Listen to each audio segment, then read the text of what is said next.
Hello दोस्तों, आपका प्रसाद जी के यूके में बहुत बहुत स्वागत है। तो आज हम देखेंगे आपके कुछ प्रश्नों को। उत्तराखंड सरकार द्वारा अपना पंचायती राज अधिनियम किस वर्ष पारित किया गया? तो जैसा कि आप सभी को पता है, वर्ष 2016 में वह हमारा पारित हुआ और इसमें जो संशोधन हुआ था वो 2019 में इसमें संशोधन हुआ था। 2016 से पहले हम यूपी के पंचायती राज अधिनियम को यूज़ कर रहे थे। आगे की ओर, निम्नलिखित में भक्ति काल का कवि कौन सा नहीं है बोला है। तो इसमें देखिए दिनकर जी। ठीक है, दिनकर जी को आप सभी जानते होंगे। इनका पूरा नाम है भैया रामधारी सिंह दिनकर जी। इनकी जो फेमस रचना है वह याद में रख लेना भैया, उर्वशी। ठीक है, ये एक आपका काव्य संग्रह है उर्वशी, और इसके लिए इन्हें 1972 में क्या मिला था भैया? ज्ञानपीठ पुरस्कार मिला था। ठीक है, और इनकी एक और रचना आप याद में रख सकते हो, रश्मि रथी। ठीक है, कुरुक्षेत्र भी याद में रख सकते हो।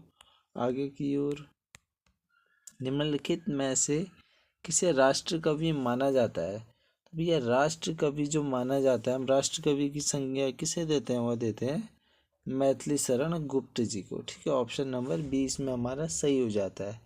ठीक है ना, महात्मा गांधी जी ने इन्हें राष्ट्र कवि की पदवी दी थी भैया।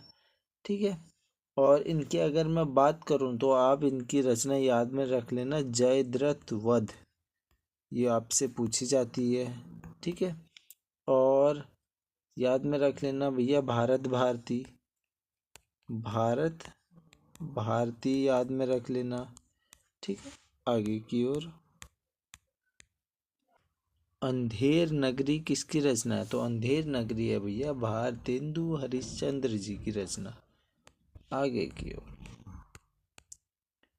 मैला आंचल किस विधा की रचना है? तो भैया मैला आंचल है एक आपका उपन्यास। ठीक है, निम्नलिखित में कामायनी के रचनाकार कौन है? तो भैया फेमस क्वेश्चन है। कामायनी कह लो, झरना, आंसू, लहर कह लो, प्रेम पथिक कह लो, सब आपकी है जयशंकर प्रसाद जी की रचना है। आगे की ओर, किस कवि को महाप्राण कहा जाता है? तो भैया किस कवि को कहा जाता है आपका महाप्राण? वह कहा जाता है आपके सूर्यकांत त्रिपाठी निराला जी को बोला जाता है। ठीक है ना, इनकी प्रमुख रचना है आपकी अनामिका, परिमल, कुकुरमुत्ता और अप्सरा। आगे की ओर, आधुनिक युग की मीरा किसे कहा जाता है? तो भैया आधुनिक युग की जो मीरा कहा जाता है वह महादेवी वर्मा जी को कहा जाता है। इनकी प्रमुख रचना याद में रख लेना, दीप शिखा, रश्मि, निर्जा। ठीक है, अतीत के चलचित्र, पथ के साथी, मेरा परिवार। ठीक है, ये इनकी प्रमुख रचनाओं में से कुछ रचना। आगे की ओर, मुझे तोड़ लेना वनमाली, उस पथ पर तुम देना फेंक, मातृभूमि पर शीश चढ़ाने जिस पथ पर जाए वीर अनेक। इन पंक्तियों के रचयिता कौन है? तो भैया इन पंक्तियों के जो रचयिता है वह है आपके भैया माखनलाल चतुर्वेदी जी, यानी ऑप्शन नंबर डी इसमें हमारा सही हो जाता है। आगे की ओर, पुरस्कार कहानी के लेखक कौन है? तो भैया पुरस्कार कहानी के जो आपके लेखक हैं वह है आपके जयशंकर प्रसाद जी। आगे की ओर, निम्नलिखित में से शुद्ध शब्द कौन सा है? तो भैया जो आपका शुद्ध शब्द है ना वह होगा आपका, देखो, उच्चारण। ठीक है, तो ये हो जाएगा उच्चारण। ठीक है, ऐसे हो जाएगा, यानी ऑप्शन नंबर डी इसमें हमारा सही हो जाएगा। निम्नलिखित में से शुद्ध शब्द को चुनना है आपने। ठीक है, तो देखिए कलेश लिखा गया है, तो कलेश हमेशा ऐसे लिखते हैं, ऑप्शन नंबर सी सही है। निम्न में से चाँद का पर्यायवाची कौन सा है? तो ये जो चाँद का पर्यायवाची वह है आपका राकेश। ठीक है, इसमें दिनेश लिखा है तो दिनेश तो भैया सूर्य का होता है, और इसमें महेश लिखा है तो भैया महेश जो है महादेव जी का होता है, महादेव जी का। और इसमें दिनेश लिखा है, नरेश लिखा है फिर, तो देखिए नरेश होता है आपका राजा। राजा कह लो, महपति कह लो, भोपाल बोल लो। ठीक है, आगे की ओर बढ़ते हैं। निम्नलिखित में से अग्रज शब्द का विलोम कौन सा है?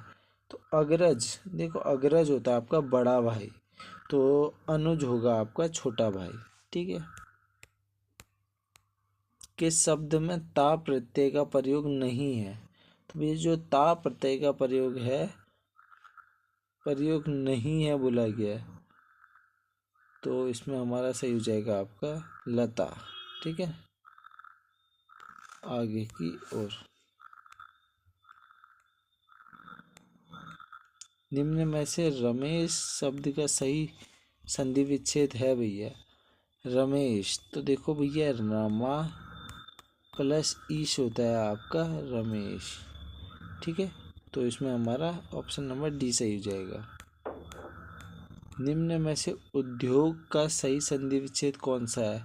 तो उद्योग, उत प्लस योग होता है आपका उद्योग। ठीक है ना, इसमें हमारा ऑप्शन नंबर सी सही है। प्रयोग की दृष्टि से सर्वनाम के कितने भेद होते हैं? तो भैया सर्वनाम के 6 होते हैं। ठीक है ना, पुरुषवाचक, निजवाचक, प्रश्नवाचक, संबंधवाचक, निश्चयवाचक और अनिश्चयवाचक। निम्न में से अर्ध विराम कौन सा है? तो देखो अर्ध विराम और अल्प विराम तो आपका कॉमा होता है। ठीक है ना, पूर्ण विराम यानी आपका फुल स्टॉप होता है, तो ये कट हो गया, और भैया कॉमा कट हो गया, और ये तो पता है ये आपका कोष्ठक है, बचा क्या डी ऑप्शन। तो हमारा भैया आपका अर्ध विराम का साइन होता है ये वाला। ठीक है, ऐसे यानी ऑप्शन नंबर डी सही है। पेड़ से पत्ते गिरते हैं वाक्य में पेड़ से पद में किस कारक का प्रयोग हुआ है? तो वह हुआ अपादान का। ठीक है ना, अपादान का। देखो कर्ता ने कर्म को करण से द्वारा संप्रदान के को लिए अपादान से संबंध का की के, ये आपने बचपन में रटा होगा। निम्न में से कौन सा शब्द स्त्रीलिंग नहीं है? तो भैया पराठा हमेशा खाया जाता है, ना कि पराठा खाई जाती है। ठीक है, पराठा खाया जाता है, तो स्त्रीलिंग हमारा सही था। निम्नलिखित में से कौन सा शब्द तद्भव है? तो तद्भव इसमें हमारा बच्चा हो जाएगा, बच्चा एक आपका तद्भव शब्द हो जाएगा। निम्न में से जहाँ पहुँचना कठिन हो के लिए एक शब्द कौन सा है? तो वह होगा भैया आपका दुर्गम। ठीक है, वह आपका दुर्गम जगह होगी। आगे की ओर। निम्नलिखित में पूर्वी हिंदी की बोली कौन सी नहीं है? पूर्वी हिंदी की बात आई है, अवधी बघेली और छत्तीसगढ़ी होता है भैया। ठीक है, अवधी बघेली छत्तीसगढ़ी है, यानी कौरवी नहीं है आपकी। ठीक है ना, कौरवी आपकी पश्चिमी हिंदी में आ जाती है। कौरवी बोलो या बड़ी खड़ी बोली बोल लो, बात एक ही है। गदर पार्टी का संस्थापक कौन था? तो आप सभी को पता है भैया लाला हरदयाल जी। ऑप्शन नंबर बी सही है। जवाहरलाल नेहरू भारतीय राष्ट्रीय कांग्रेस के पहली बार अध्यक्ष कब बने? तो वह बने थे 1929 में।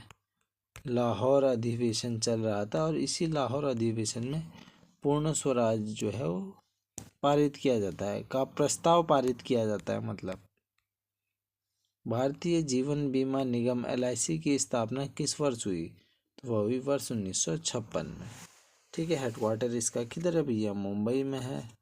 बढ़ते हैं फिर आगे की ओर। अगला प्रश्न, भारत में पहली बार औद्योगिक नीति कब अस्तित्व में आई? तो भैया 1948 में ही अस्तित्व में आ गई थी, तो ऑप्शन नंबर सी सही है। राष्ट्रीय सांख्यिकी आयोग की स्थापना कब हुई? तो भैया वहाँ आपकी जो स्थापना होती है वर्ष 2006 में स्थापना हो जाती है। मुख्यालय आपका इसका नई दिल्ली है। 93वां संवैधानिक संशोधन किससे संबंधित है? तो भैया आप सभी को पता है 2006 में ये आपका संशोधन हुआ था 93वां। तो ये एक आपका ओबीसी के लिए है, ठीक है, शिक्षण संस्थानों में ओबीसी का आरक्षण। आगे की ओर, भारत में राजनीतिक दलों को मान्यता दी जाती है, ठीक है, वह दी जाती है भैया भारतीय निर्वाचन आयोग के द्वारा।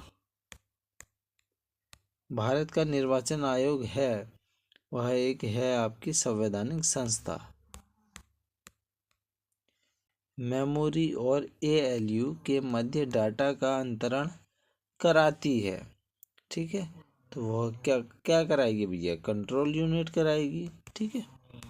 आगे की ओर, टीसीपी का अर्थ है, तो भैया जो टीसीपी का अर्थ होता है वह होता है ट्रांसमिशन कंट्रोल प्रोटोकॉल। राउटर किस प्रकार की युक्ति है? तो जो एक राउटर होता है ना, वह होता है एक आपका तंत्र जाल। ऑप्शन नंबर सी सही है। कौन से बौद्ध ग्रंथ में 16 महाजनपद का उल्लेख मिलता है? तो वह है एक आपका भैया अंगुत्तर निकाय, ठीक है। अंगुत्तर निकाय आपका बौद्ध ग्रंथ है और जैन ग्रंथ है एक आपका भगवती सूत्र, ठीक है। बुलंद दरवाजा किसके द्वारा बनाया गया था? आपका अकबर के द्वारा भैया। निम्न में से किस शासक ने भारत में सर्वप्रथम एकता प्रणाली प्रारंभ किया था? तो वह कौन था भैया? इल्तुतमिश। तो आशा करता हूँ इस वीडियो से आपको ज्ञान मिला होगा। तो यहीं पे करते हैं वीडियो को समाप्त। चलिए, धन्यवाद।